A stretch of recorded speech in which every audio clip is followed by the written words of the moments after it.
저희 이제 교회가 운영하는 도서관이 있어요. 그래서 도서관에 어르신들이 8분이 이렇게 출근하셔서 이제 근무를 하시는데, 제가 그 하루에 오전에 2명, 오후에 2명 이렇게 이제 교대하면서 그 일을 하시는데, 이제 제가 감사한 마음도 있고 또 도서관에서 일을 하시니까 제가 뭔가 조금이라도 책에 대한 도움을 드릴까 해서 한 달에 한 번씩 그 8분의 어르신들과 일종의 독서 모임을 갖고 있어요. 그래서 쉬운 책들, 동화책들 같은 거 읽도록 하고, 제가 이제 그거를 이렇게 설명드리고 또 책을 읽으면서 느낀 점을 나누고 이제 이렇게 한 달에 한 번씩 하고 있는데, 어제 이제 모임을 가졌어요. 그리고 어제 같이 읽고 나누었던 책이 촛불 귀신이라는 책이었어요. 촛불 귀신. 궁금하지 않으세요? 송서방이라는 사람이 서울에 갔다 오면서 양초를 사왔어요. 양초. 근데 그때 옛날이 있었던 옛날. 이 시골에 있는 분들은 이 양초가 뭐 하는지도 모르는 사람들인데, 이 양초를 이제 동네 사람들한테 나눠 주었는데, 이 동네 사람들이 이 양초가 뭔지를 모르는 거예요. 그래서 동네 사람들 몇몇이 그 마을에 있는 훈장을 찾아갑니다. 훈장은 똑똑하니까 이게 뭔지를 알 수 있을 것 같아서 훈장을 찾아가서 훈장한테 물어봤어요. 이게 도대체 뭐냐고. 그때 훈장이 뭔지 모르겠지만, 훈장이 또 모른다고 하기도 그렇고 그러니까 훈장이 그게 마른 고기라고 그렇게 얘기를 한 거예요. 마른 고기다. 그러면서 촛불 위에 있는 그 심지가 튀어나온 것은 눈이고, 촛불 뒤에 이렇게 구멍 뚫린 데는 똥구멍이라고 그렇게 말해준 거예요. 고기다. 그러면서 기왕이 온 김에 우리 이거 끓여 먹자. 그래서 훈장이 그 가져온 촛불을 모아가지고 국을 끓여가지고 그걸 나눠 먹은 거예요. 그냥 촛불을 국을 끓여 먹었으니 그게 어떻게 됐겠어요. 그러니까 막 배탈이 나고 막 배가 아파서 막 이상한 느낌이 들고 있는 그때에 그 송서방이라는 사람이 이제 그 훈장 집으로 온 거예요. 왔더니만 그 양초를 다 끓여 먹은 거예요. 그리고 난리가 난 거죠. 그래서 이제 송서방이 와가지고, 아니 그거는 고기가 아니고 이건 양초라는 것인데 어두운 밤에 거기에다 불을 밝히는 건데 이걸 먹었으니 이 큰일 났다고 하면서 이제 이게 불을 밝히는 거라고 이제 그렇게 가르쳐 주었어요. 그랬더니 이 양초를 국 끓여 먹은 사람들이 놀래가지고 훈장하고 다 개울에 가가지고 개울에 풍덩 자기 몸을 이렇게 담그고 자기들 시키려고 그렇게 했다는 우스운 이야기가 촛불 귀신이에요. 근데 개울에서 밤에 이렇게 그 몇몇 동네 사람들이 물속에 들어가 있는 거를 지나가던 나그네가 보고, 밤중에 냇가에 목만 이렇게 내밀고 있는 뭐가 있으니까 도깨비인 줄 알고 이렇게 불을 킨 거예요. 도깨비 불을 켜면 도망가는 것으로 그렇게 생각하기 때문에 불을 켜니까 그 이렇게 물 위에 고개를 내밀고 있던 분들이 갑자기 불이 나타나니까 깜짝 놀라고 무서워가지고 물속으로 이렇게 폭 들어간 거. 그런 이야기였어요. 촛불 귀신이라는 게 그런 거였어요. 그러면서 이제 이런 이야기를 나눴어요. 도대체 누구의 잘못이냐? 요 촛불을 이거를 서울에서 사온 송서방이 동네 사람들한테 나눠줬는데, 이거를 국을 끓여 먹었는데 이게 누구 잘못이냐? 훈장의 잘못이냐? 송서방의 잘못이냐? 동네 사람의 잘못이냐? 누구 잘못인 것 같아요? 네? 송서방 잘못이죠. 송서방이 촛불을 사왔으면 이게 뭐 하는 건지 가르쳐 줬어야 되는데 안 가르쳐 줬잖아요. 훈장도 잘못 있죠. 모르면 모른다고 해야지, 모르면서도 그게 고기라고 가는 척 했다가 그거를 국을 끓여 먹었으니까 큰 일을 저질렀잖아요. 동네 사람들도 문제예요. 모르면 송서방을 찾아갔어야죠. 송서방이 사왔으니까.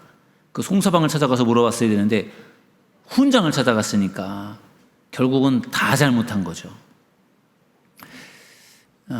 이제 우리 교회 새가족 팀이 하는 역할은, 우리 교회를 처음 찾아오는 새로운 가족들, 새로운 성도들에게 우리 교회를 잘 소개하는 그러한 역할을 하는 게 새가족팀이에요. 일종의 교회를 잘 안내하는, 여러분 무슨 새로운 제품을 사면 거기 제품 설명서가 있잖아요. 매뉴얼이라고 하나요? 그런 것처럼 우리 교회를 잘 소개하고 안내하는 역할을 하는 분들이 바로 새가족팀이에요. 그래서 반갑게 맞아주기도 하고 우리 교회에 대해서 소개도 하고 우리 교회의 장로님들, 어른들, 성도님들을 소개도 하고 이렇게 하면서 우리 교회에 처음 찾아오신 분들이 우리 교회에 잘 적응할 수 있도록 돕는 분들이 바로 새가족팀이라는 거예요. 그래서 그 촛불 귀신이라는 그 책과 굳이 연결을 시킨다면 우리 교회를 처음 오신 분들에게는 우리 교회가 낯선 곳이잖아요. 여러분들에게는 익숙한 곳이고 어디에 뭐가 있는지 익숙하고 제가 전하는 말씀에도 익숙하신 분들이지만 새로운 분들에게는 모든 게 다 낯설고 어색하고 그렇단 말이죠. 그러니까 그런 낯선 분들이 교회가 어디가 뭐가 있는지 모르고 누가 누군지 모르는 분들에게 교회를 잘 안내하고 소개하는 역할, 그게 새가족 팀의 역할인 것을 기억하셔서 우리 새가족 팀들이 우리 교회를 찾아오는 분들을 잘 안내할 수 있기를 주님의 이름으로 축원합니다. 오늘 잠깐 오늘 읽은 이사야서 5장 1절에서 7절의 말씀을 가지고 말씀을 나누려고 하는데 기대와 실망 이런 제목으로 말씀을 좀 나눠보려고 합니다. 저를 따라서 하실까요? 기대와 실망. 자, 오늘 본문 말씀을 한번 보면은요.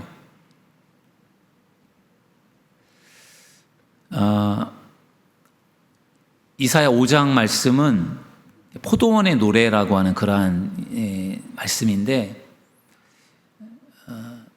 포도원에 하나님께서 포도원에 좋은 그 포도나무를 심었습니다.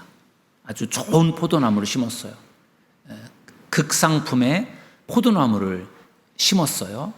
그리고 거기에 망대를 세워서 일종의 뭐 팔각정 같은 걸 세워서 이렇게 망을 보도록 하는 그런 망대를 세우고 또 그 안에 술틀을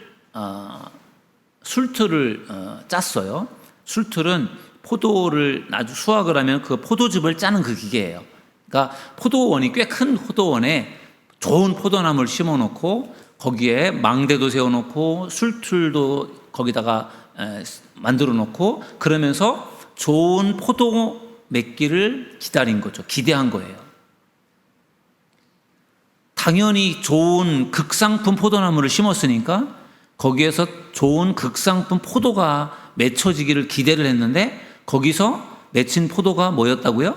들포도를 맺었대요. 들포도. 들포도는 야생포도. 일종의 머루 같은 거라고 할까요? 그러니까 최고로 좋은 그런 포도나무를 심었는데 거기에서 엉뚱하게도 형편없는 그러한 야생 포도 열매가 맺힌 거예요. 그러니까 엄청난 기대를 하고 포도나무를 심었는데 엉뚱하게 정말 상품 가치가 없는 형편없는 달지도 않은 그런 포도가 거기에 맺혔으니까 그 포도원 주인은 굉장히 실망을 했겠죠. 여러분 농사의 원리라는 게 있잖아요. 콩 심은데 뭐가 나요? 콩이 나고 팥 심은데 팥이 난다. 이게 농사의 원리잖아요. 좋은 나무에서 좋은 열매가 맺히는 것이고 나쁜 나무에서 나쁜 열매가 맺히는 거예요. 좋은 나무에서 나쁜 열매가 맺힌다라는 것은 그건 참 농사의 원리로 볼 때는 좀 있을 수 없는 일이고 나쁜 나무에서 좋은 열매가 맺히는 것도 그것도 농사의 원리에 잘 맞지 않습니다. 그러니까 이 포도원 주인이 얼마나 당황했겠어요. 당연히 좋은 최고의 포도가 맺혀질 줄 알았는데 정말 상품 가치가 없는 맛도 없는 포도가 거기에 열렸으니까 굉장히 당황했을 겁니다. 좋은 집안에서 태어나서 조기 교육을 받고 좋은 성적으로 유학을 떠난 아들이 있었습니다. 사람들은 이 아들이 미국에 유학을 가서 5년 안에 박사학위를 따고 교수가 되어서 돌아올 줄로 그렇게 기대를 했어요. 워낙에 조기 교육을 시켰고 워낙 공부도 잘했고 그리고 유학을 갔고 그러니까 그런 기대를 할 수밖에 없죠. 근데 이 아들이 미국에 가서 나쁜 친구들을 사귀었어요. 그래서 도박에 손을 대고 마약에 손을 대고 그러다 보니까 결국은 공부를 제대로 못하고 그냥 돌아왔어요. 그러니까 그 부모님도 굉장히 실망을 했고 본인도 부끄럽고 창피하고 그랬던 거죠. 정말 가족들이 굉장히 기대를 했는데 그러나 그는 거의 환자가 되어서 돌아왔으니까 박사가 되어서 교수가 되어서 돌아올 줄로 기대를 했는데 그렇게 되기는커녕 제대로 공부도 못하고 학위도 받지 못하고 환자로 마약 환자가 되어 돌아왔으니 얼마나 기가 막힌 일이겠어요. 그것과 비슷한 것 같아요. 극상품 포도나무를 심어서 극상품 포도 열매가 맺힐 줄로 생각을 했는데 형편없는 열매가 맺혔으니까 그 포도원 주인이 굉장히 실망을 하게 된 거예요.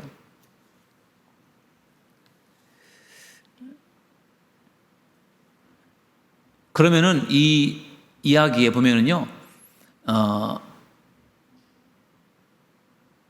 5절에 보니까 이제 내가 내 포도원에 이렇게 행할지를 너희에게 이르리라. 내가 그 울타리를 걷어 먹힘을 당하게 하며 그 담을 헐어 짓밟히게 할 것이요. 그러니까 극상 최고로 좋은 나무를 심어서 최고로 좋은 포도 송이를 거두어 드릴 줄 생각을 했는데 형편없는 포도가 맺혔잖아요. 그러니까 너무 실망을 해서 이제는 포도원 바깥에 울타리를 다 걷어내어서 먹힘을 당하게 하겠다. 바깥에 있는 짐승들이 들어와서 포도원에 손을 대지 못하도록 울타리를 다 쳐놨는데 이제 울타리를 다 걷어내서 짐승들이 와서 그 포도송이를 먹고 포도나무를 훼손하도록 그렇게 담을 헐어버리겠다. 그리고 또 뭐라고 했어요? 6절에 보니까 내가 그것을 황폐하게 하리니 다시는 가지를 자름이나 북을 돋우지 못하여 찔레와 가시가 날 것이며 내가 또 구름에게 명하여 그 위에 비를 내리지 못하게 하리라 하셨으니 화가 단단히 난 거죠. 포도원 주인이. 그래서 울타리도 걷어내서 이제는 내가 보호도 안 할 것이고 이제는 내가 가지치기도 안 할 것이고 내가 거름도 안 줄 것이고 그냥 방치해 버릴 것이다. 그래서 거기에서 찔레가 나고 가시가 날 것이고 구름에게 명하여서 비도 내리지 않게 하겠다. 그러니까 완전히 어떻게 보면은 심판을 하시는 그런 말씀이에요. 이 포도원의 노래가 그러면은 이게 도대체 무슨 이야기인가? 7절에 보면은 이야기가 어떤 이야기인지가 나와 있어요. 무릇 만군의 여호와의 포도원은 이스라엘 족속이요 그가 기뻐하시는 나무는 유다 사람이라. 지금 하나님께서 이사야 선지자를 통해서 말씀하시는 이사야서 5장 말씀에 나오는 이 포도원이 이스라엘이고 그 포도원에 있는 포도나무들이 유다 사람이래요. 그러니까 결국은 그 포도나무가 이스라엘 백성들을 말하는 거예요. 이스라엘 백성들에게 하나님께서 기대하는 바가 좋은 열매를 맺기를 원했죠. 여러분, 그 하나님께서 이스라엘 백성들을 선택하셨잖아요. 아브라함을 선택하시고 아브라함을 통해서 이스라엘 민족을 형성하실 때 하나님이 특별히 그들을 선택하셨고 그들에게 하나님께서 많은 사랑을 베풀어 주셨어요. 그리고 그들이 애굽에서 430년 동안 노예 생활할 때 모세를 통해서 이스라엘 백성들을 애굽에서 구출해내고 그들을 가나안 땅으로 인도하고 하나님께서 그들에게 많은 사랑과 배를 베풀었고 그러면서 하나님께서 이스라엘 백성들에게 기대하는 바가 있었어요. 어떻게 보면은 정말 하나님께서는 이스라엘 백성들을 선택하셨고 그리고 최선을 다해서 그들을 가꾸셨기 때문에 하나님은 그들에게서 좋은 열매가 맺혀지길 기대하신 거예요. 그런데 웬걸 그들에게서 좋은 하나님은 열매를 맺기를 기대하셨는데 그들이 하나님을 실망시키고 우상을 숭배하고 하나님 말씀에 불순종하고 그래서 좋은 열매를 맺기는커녕 그들이 정말 열매를 제대로 맺지를 못한 것이죠. 그래서 하나님께서 화가 나셔서 말씀하시기를 어떻게 하셨느냐? 다시 7절 중반에 보면은 그들에게 정의를 바라셨더니 도리어 포악이요 그들에게 공의를 바라셨더니 도리어 부르짖음이었도다. 그러니까 이스라엘 백성들에게 그들에게 하나님께서 기대했던 것들이 있어요. 좋은 열매를 맺기를 기대하신 거예요. 그런데 그들이 열매를 맺지 못했을 때 하나님께서 어떻게 하신다고 했어요?